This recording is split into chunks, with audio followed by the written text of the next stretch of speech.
Good morning, everyone. I know it's kind of dark because it's very early in the morning. Okay, I know y'all usually seeing me all bright outside, but I am on my way to my employment early today, and also I sound congested. That's because I am this crazy weather.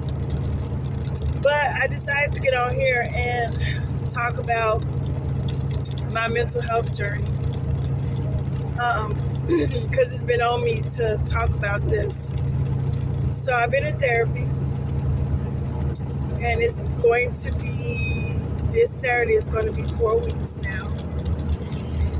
And one of the main topics that we have talked about, and I come to a conclusion with, and I'm able to settle in this, is the fact that there are some relationships that I have no interest in fixing, rebuilding, or pursuing. And I do not feel guilty about it. I do not feel upset. I actually feel, okay. I actually feel good about it. And I refuse to let anybody convince me that I'm wrong about my decision. And I just wanted to let people know that, it could be family, it could be friends, so-called friend, partnership, marriage, whatever that you want to, label it as. If there is someone in your life that is the root of your emotional imbalance, is attacking your mental health or causing you emotional instability, you do not, under any circumstances, have to keep that relationship going if it's not beneficial for you. When I say beneficial, I do not mean,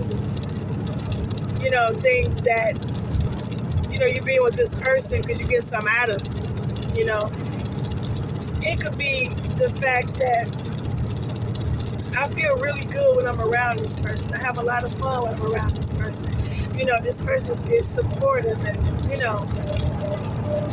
if you are always upset, if you are always down in the dumps, if you are always feeling some type of way when you are around this person, or the very thought of that person got you feeling some type of way, upsetting you, and things of that nature, it is okay to cut them off. It is okay to step back. It is okay to say, you know what, I cannot do this to myself anymore. And I used to believe that when people would say, oh, if the mere thought of someone sends your emotion in an uproar, in an outrage, then that means that this person has power over you, and you need to forgive them and move on. Sometimes that's true, and other times I kind of feel like it's not. I kind of feel like in other times when you have that emotion, especially when it's family members, especially when it's parents or aunties or some, to that nature, I really feel like sometimes you have been programmed and you have been taught that, this is how it's supposed to be. And even when you go into your adulthood, you still react that way because that's what you've been trained to do. Or you still react that way because of the trauma, and your body's reacting to trauma. And one of the things that we talked about in a therapy session is that when I'm going through some things, or I have my emotions or whatever you want to call it, I will tear up, but if I tear up, or if I start to feel myself want to cry to release it, my body automatically shuts down, and I don't. And talking about it with my therapist, and she goes, "Oh, well, that's an automatic self-defense mechanism that your body is like, nope, can't do that right now. It's not safe enough for you to, right now." And I never understood that until I got into therapy, because it goes back to the point of a lot of things that I've been through, and a lot of stuff that has happened. I had to not think about it, not process it at the time, because I had other stuff I had to do. I just had to keep going. I had to repress it, and I had to keep going. And I also was taught very young age, something happened. It was, get up, dust yourself off, keep going. Stop crying over everything. That's life. Stuff is going to happen. Don't even worry about it.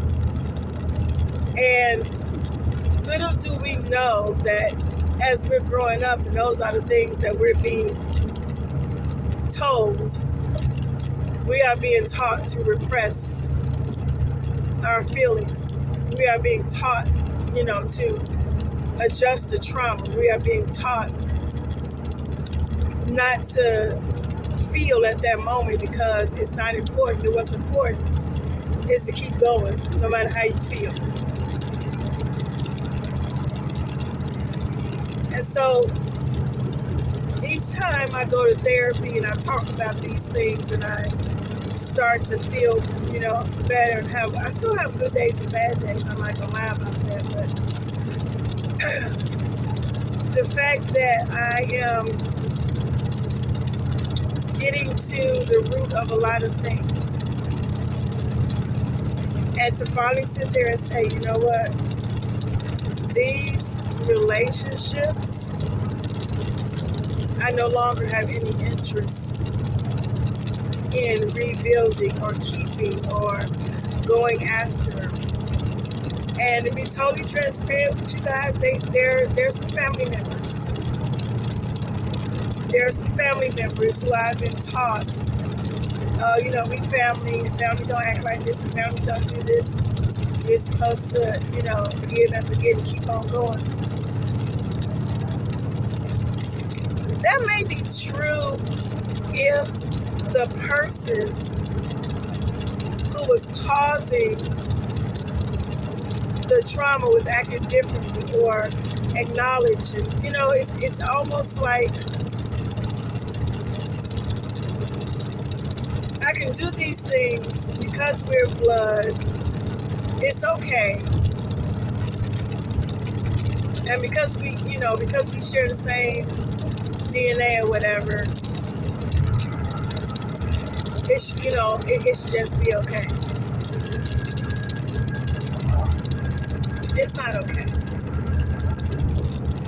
If the things that you are doing are still affecting me as I am an adult, they're still affecting me to this day, because you're still doing the same things that you did when I was a child, or you're still saying the same things, or your actions haven't changed. There's no way I can move on. There's no way I can forgive and forget. If merely looking at you, I can see the same attitude and the same actions, then that lets me know that it's okay for me to change. You want me to adjust to what you're doing to me, but you don't want to acknowledge what you have done. So at that point, it's time for me to let this relationship go, because it's not healthy for me. Period. It's not healthy at all. And sometimes in your healing journey, even if you're like physically healing or mentally healing, especially a mental health journey. You have got to be selfish. You have got to say, yeah, it's all about me at this point. And it's necessary. Like I have to be this way because I've got to, if I'm going to be well, I have to concentrate solely on myself right now, which means if being around you hurts any part of my being, then I can no longer be around you. I can no longer have a relationship with you. I can no longer even communicate with you.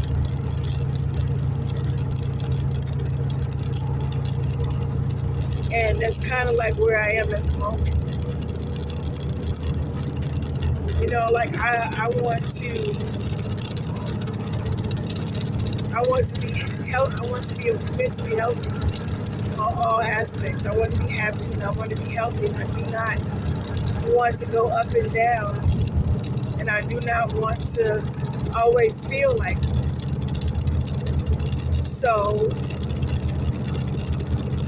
some of my mental health journey is going to be the fact that some of these relationships I will no longer be a part of or participate. And that is okay. I do not feel guilty. I do not feel upset about it. I do not sit there and go, what are they going to think? What's going to happen? I'm finally at that point where I am okay without that. I am undoing a lot of generational hurt. I'm healing a lot of those generational taboos and generational inflictions that was, inflicted upon me. And in order for me to have the things that I feel like I deserve, I have to do that.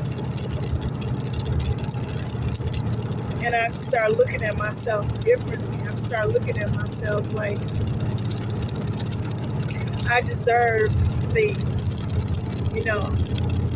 I was always the type of person that would sit back and I was everybody else's biggest cheerleader. I always believed that other people deserve things. And I was always, and I still am, very happy when people, and I'm the first person, congratulations, And it was generally, I genuinely feel that way. But I never believed that I deserved the same type of thing.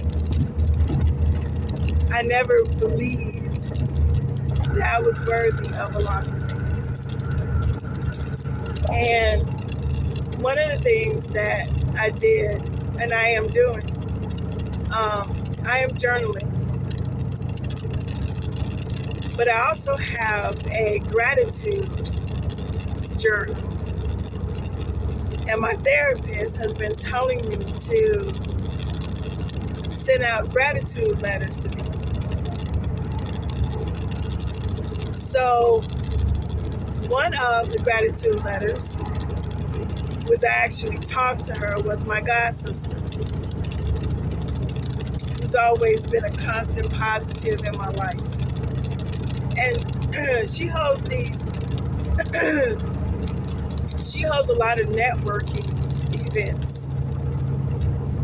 And she had invited me to a lot of them. And I finally confessed and acknowledged and told her the only reason why I never came to any of those networking events is because I did not think I belonged there. I had already set up in my mind that I was going to feel very uncomfortable there because I didn't belong there. Like, what was I going to give? Because a lot of her networking events are around some very influential, people, billionaires, people that movers and shakers and things like that. And she was so upset at me that I said that. She was like, oh no, what are you talking about, And one thing I realized is that how other people look at you is not always how you look at yourself. Now that can be good or bad. On another day, I really gotta get my car fixed. I, I have to, because I know y'all shaking a little bit, but how people look at you is not always how you look at yourself, good or bad. I didn't think that I was deserving to be in that room, and my God sister believed that I did, and that I do. And I'm like, okay. So the next one I really do have to try to, get to, and I have to start pushing myself, out of my comfort zone. And I just wanted to let you guys know that a lot of times it is okay for us to take a step back and love yourself, and you have to pour into yourself and do self-care. And those were the things I put on my vision board. I put on my vision board that I made, self-love, self-care, being in a loving, committed relationship, fixing my credit, all type of things that, that's going to benefit me in the long run that I have to do. But the one thing that's very important that I must do, and that I feel like a lot of times we forget to do, is changing your mindset about yourself and things. And it's working, because I am doing that. So, prime example is that I also am going through some medical challenges at the moment. And I was called, one of the doctors called me and told me that there are some abnormalities on my bones. They're not sure exactly what it is, but they've noticed that it's gotten bigger. The area's gotten bigger. And I have to go back in for some more, bone density scanning and, blah, blah, blah. But the first thing that came to my mind was, well,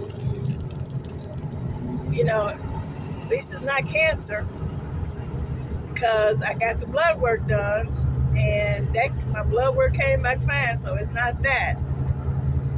So, whatever it is, or what they want to find out, that it is,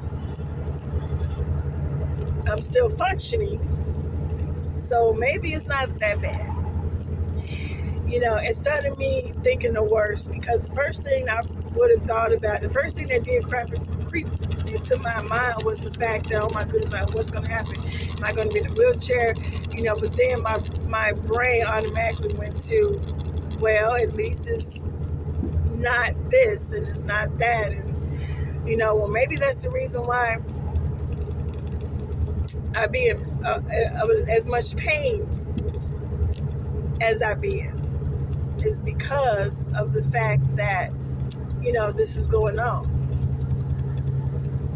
So I want to encourage you guys to start changing your mindset, because that is a big plus when it comes down to mental health, is changing your mindset. And being around people that are for you, and being around supportive people, and being around, this is a new phrase that I'm going to use because it makes a lot of sense. I was laying up, y'all know at night, sometimes when I'm in the bed right before I go to sleep, I watch a lot of reels. I don't know why I'm addicted to reels, but I'll be finding some gems in there. And one of the men that they were talking about dating, I think this just applies, period, where they said, be with somebody that feels good to you. Nothing to do with physical at all. This was, all emotional Be around someone that feels good to you. And I went, because usually when we sit up there and say feel good, it automatically goes to physical. But no, somebody that you just feel good being around. Someone that, you just light up when you think about them or think about the mention of their name. And it could be a friend. You know what I'm saying? Like, I always have a smile on my face when I think about my bestie. Okay. Like right now, I always have a smile on my face because she is hilarious. When I say hilarious, she is hilarious. Um, I always have a smile on my face when I think about another person. And I'm gonna give y'all a little teaser. I'm not gonna go like really in depth to it because this is a new thing and we are in the very early stages of talking/dating. But yeah, he feels good to me too. And it's always a concerning conversation with him about how you feeling, what are you doing, you need to get some rest. Are you okay? So those are important when you are going through any type of emotional or mental healing journey, is to be around people. Not only are they supportive, loving, but they also feel good to you. But what's more important than that is that you have to allow people to love you. And it could be a scary thing, but it's a necessary thing. It's very scary for me because I've always been that type of person to, when I like someone, open up very quickly and just give them the best of me very quickly. And I've even been told that I love too hard, but I'm getting off into another topic and we'll have to talk about that at another time. But I want you guys to be good to yourself, be good to those who are good to you, love yourself first, so then that way you can love other people. Treat yourself good, because if you treat yourself good, then that shows other people how you're going to be treated. And do not accept what is given to you, but always be open to accept what's best for you. So I want you guys to like, comment, and subscribe to my channel. If you're watching my videos, if you like them, give me a thumbs up. If you don't like them and want to give me a thumbs down, then let me know why so I can improve. But I make these videos, let's tell the truth, I make them because I want to. And I make them because hopefully they can help someone. Hopefully it reaches out to someone. And make someone have a better day, or give you an aha moment, or it makes you feel like, oh, okay, I'm not the only person that's going through something. I'm not the only person that feels that way. And I know I'm inconsistent, y'all, but like I said, I'm going through this mental health journey. I have a lot of things that's going on that I will talk to you guys about later. But for now, have a wonderful day. Thank you for spending time with watching my channel, interacting with my channel, and giving lots of love to your virtual auntie. So until then, guys, I will talk to you soon. Love you.